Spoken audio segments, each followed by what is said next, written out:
Bisa nggak pemerintah itu memerintahkan seluruh muslimah untuk berhijab sempurna? Bisa nggak? Harusnya bisa kan? Wong memerintahkan untuk menggunakan helm aja bisa kok. Nah, mungkin nanti ada LSM yang teriak-teriak, wah melanggar HAM, tidak boleh memaksa orang untuk menggunakan hijab, melanggar HAM itu. Lah maksa nganggo helm melanggar HAM ora? Wah nggak bisa, kalau menggunakan helm itu kan untuk keselamatan. Loh, menggunakan hijab itu juga untuk keselamatan. Keselamatan lebih besar, kholidina fiha ning akhirat. Kok njuk dadi ora oleh? Standarnya apa gitu. Jadi standar hak asasi manusia itu seperti itu. Jujur aja, standar hak asasi manusia itu hanya untuk melarang yang perintah-perintah Islam saja.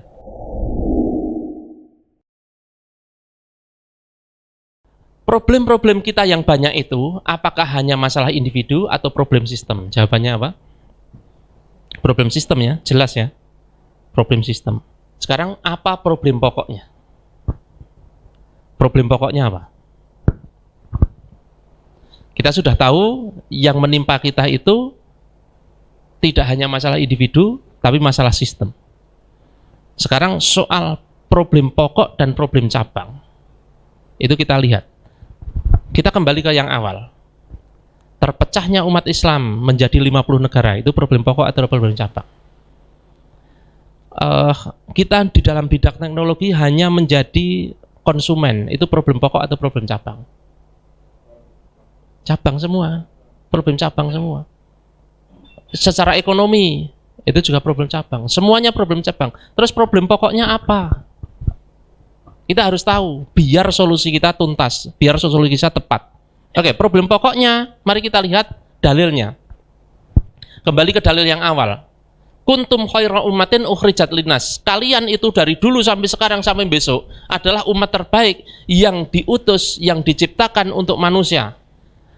Syarat menjadi khairul ummah apa? Ta'muruna bil ma'ruf wa tanhauna 'anil munkar. Ta'muruna bil ma'ruf. Ini tidak amar ma'ruf nahi munkar. Ini tidak sekedar dakwah seperti yang kita pahami di awal tadi, tidak sesederhana itu.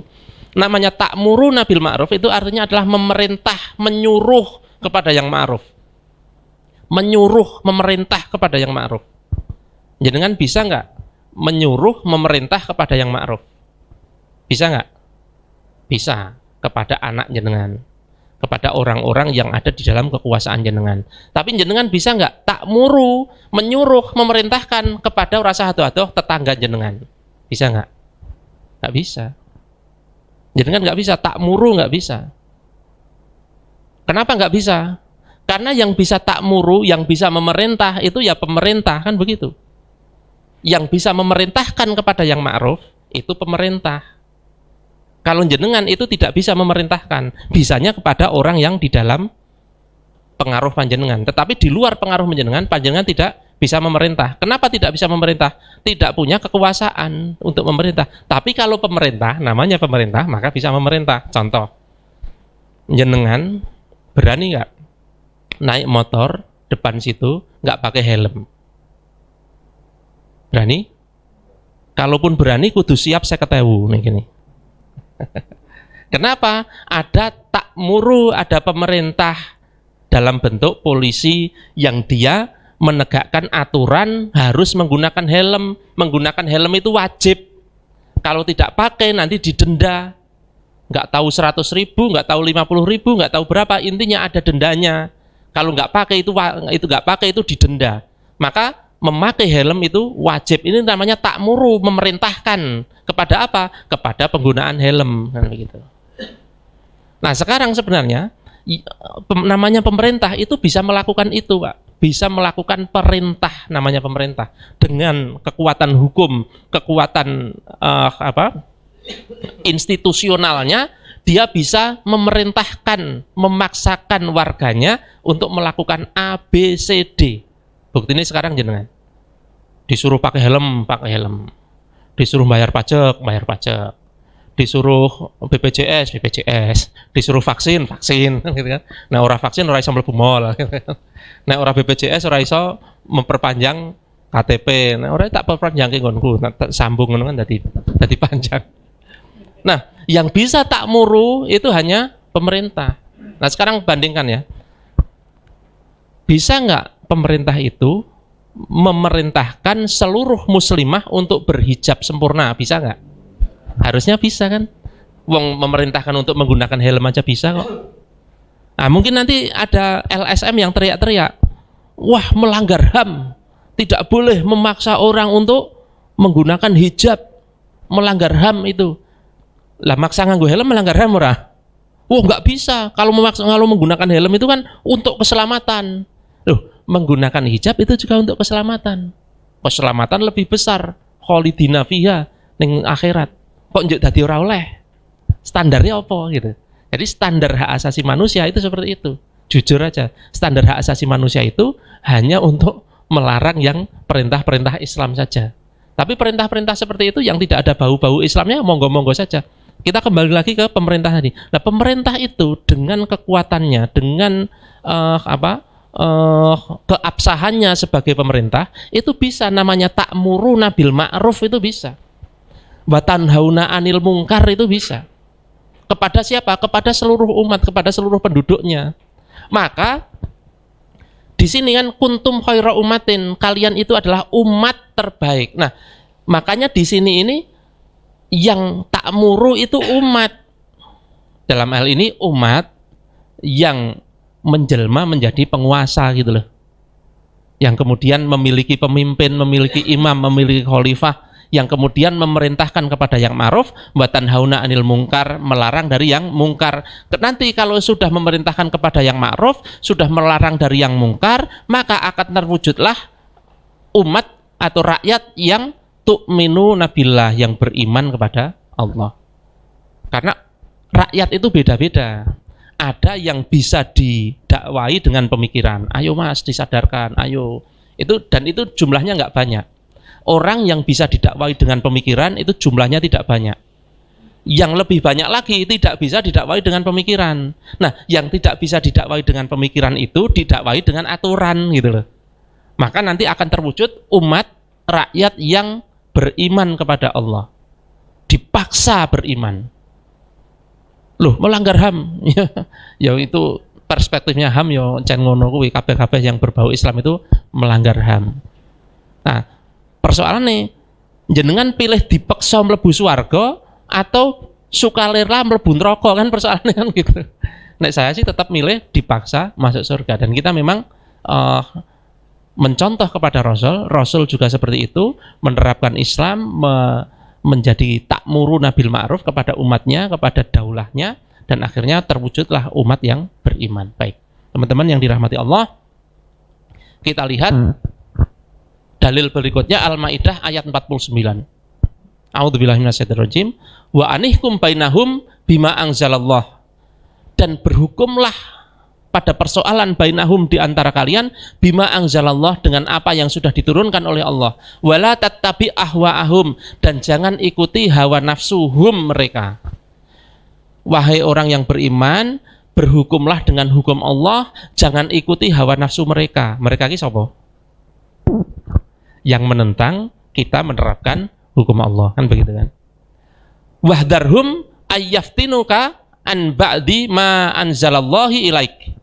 Wahdarhum, dan berwaspadalah kepada mereka, ayyaftinuka, jangan sampai mereka memperdayakan engkau, an ba'di, setelah datang ma anzalallah ilaika, setelah datang kepada Allah, setelah datang kepada kalian apa yang diturunkan oleh Allah. Jangan sampai mereka itu memperdayakan kalian setelah Allah menurunkan kitab atau syariat kepada kalian. Wong syariat sudah diturunkan kepada kalian, kok kalian mau-maunya dipelengkokke sama mereka. Sudah diberi aturan oleh Allah, kok jenengan mau-maunya diajak berhukum dengan KUHP Belanda, kan begitu. Itu namanya wahdarhum an yaftinuka an ba'di ma anzalallah ilaik. Itu maksudnya itu, jenengan ki wis dikai hukum saka Allah, lah kok gelem-geleme dijak berhukum dengan hukum yang lain. Nah, ahwa'ahum itu di situ. Wala tattabi ahwa'ahum itu jangan mengikuti hawa nafsu mereka. Mereka itu siapa? Orang-orang yang mengajak kita untuk tidak menggunakan hukum Allah. Tawallau fa'lam annama yuridullaha ayyusibahum biba'din dunubihim. Maka dari sini, jika mereka berpaling dari hukum yang telah diturunkan Allah itu, maka ketahuilah bahwa sesungguhnya Allah berkehendak menimpakan musibah kepada mereka disebabkan sebagian dosa-dosa mereka. Dan sungguh kebanyakan manusia adalah orang-orang yang fasik. Jadi kita diperintahkan untuk patuh tunduk menggunakan hukum Allah. Sementara kalau kita berpaling, maka Allah berkehendak menimpakan musibah kepada mereka orang-orang yang berpaling tadi. Persoalannya kita sekarang berpaling tidak? Berpaling. Maka Allah timpakan itu kepada kita. Umat Islam di sana didolimi, di sana didolimi, di sana didolimi. Kuncinya di sini. Kuncinya apa? Kita tidak lagi menerapkan hukum Allah. Tidak lagi menerapkan sistem Islam secara sempurna, secara menyeluruh. Jenengan hanya memilih ibadah mahdhoh saja, yang lain-lainnya tidak. Hanya yang pribadi-pribadi diambil, tapi nek urusan negara aku ra melu-melu. Padahal itu juga urusan jenengan. Walaupun nanti tentu ada batas-batas. Baik, teman-teman yang dirahmati Allah, sejak kapan umat Islam tidak lagi menerapkan itu? Sejak kapan umat Islam tidak lagi menerapkan hukum-hukum Islam? Sejak kapan umat Islam tidak lagi disatukan dalam satu daulah yang besar? Sejak kapan umat Islam dipecah belah menjadi kecil-kecil? Sejak kapan umat Islam menjadi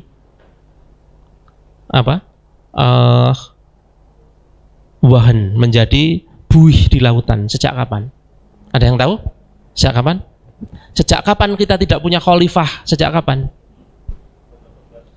1924. 18 itu secara de factonya hukum-hukum mulai sudah di enggok-enggokkan, tetapi secara de facto, secara de jure, secara hukum diruntuhkan tahun 1924 oleh seorang keturunan Yahudi namanya Mustafa Kemal, yang sengaja dimunculkan oleh Inggris untuk meruntuhkan kekhilafahan terakhir Turki Utsmani. Sejak zaman Rasul Muhammad SAW mendirikan daulah di Madinah, dilanjutkan oleh Khulafaur Rasyidin, dilanjutkan khilafah Bani Umayyah, dilanjutkan khilafah Bani Abbasiyah, dilanjutkan khilafah Turki Utsmani, dan diruntuhkan oleh Mustafa Kemal.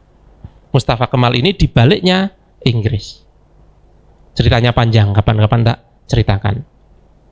Tanggal berapa? Oke, tahunnya sudah ketemu, 1924. Tanggal berapa? Ada yang tahu? Tanggal berapa? 3 Maret. Tepat hari ini, Pak.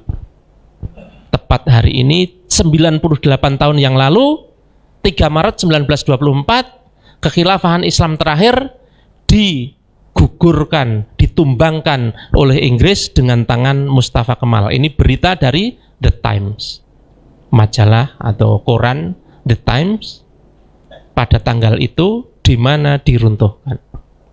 Dan sejak saat itu Turki yang tadinya kekhilafahan Islam besar menaungi seluruh dunia, pewaris dari zaman Rasul, Khulafaur Rasyidin, Umayyah, Abbasiyah, sejak saat itu berubah menjadi republik Turki.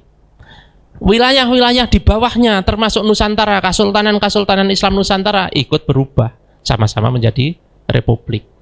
Tepat hari ini 98 tahun yang lalu. Problem pokok kita adalah meninggalkan sistem Islam, sistem khilafah Islam yang menerapkan syariat Islam secara kafah, secara sempurna.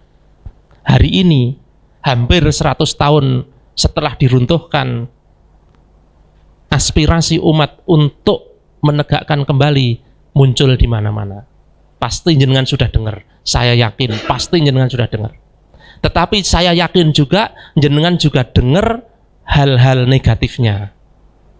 Khilafah Islam itu teroris, khilafah Islam itu memecah belah bangsa. Gimana memecah belah bangsa? Wong dulu-dulunya menyatukan berbagai bangsa, mulai bangsa Arab, bangsa Afrika, bangsa Nusantara, bangsa India, bangsa Spanyol, dan lain sebagainya. Kok sekarang dikatakan mau memecah belah? Wong dulu-dulunya berbagai bangsa aja disatukan kok. Kok sekarang hanya satu bangsa aja mau dipecah belah? Nggak mungkin. Itu fitnah saja. Kemudian mereka membuat khilafah-khilafahan di Irak dan Suriah kerjane apa? Beleh uang ning YouTube. Ono khilafah kok kerjane beleh uang ning YouTube. Enggak ada sama sekali. Zaman Rasul juga enggak begitu, zaman Khulafaur Rasyidin juga enggak begitu. Itu buatan Amerika untuk sengaja apa? Mendiskreditkan ini. Karena kenapa mereka mendiskreditkan ini? Karena ini ketika tegak kembali nanti akan menggeser dominasi kapitalis tadi. Maka sebelum ini benar-benar berdiri, difitnah luar biasa. Seperti halnya dulu orang-orang kafir Quraisy itu khawatir Rasulullah itu menegakkan Islam. Mereka khawatir sekali, makanya difitnah. Pertamanya dicuekin, kemudian difitnah, kemudian dipersekusi, kemudian diboikot. Silahkan pelajari sirah. Nanti kita juga sama. Kita juga sedang difitnah oleh mereka. Kalau dulu Rasulullah itu difitnah sebagai penyihir, sekarang kita difitnah teroris. Dulu difitnah orang gila, sekarang difitnah radikal. Dulu dipersekusi, hari ini dipersekusi. Dulu diboikot, hari ini diboikot. Nggak ada bedanya. Rasulullah itu ketika pertama kali mendapatkan wahyu, diajak oleh Khadijah ketemu pamannya Warokoh.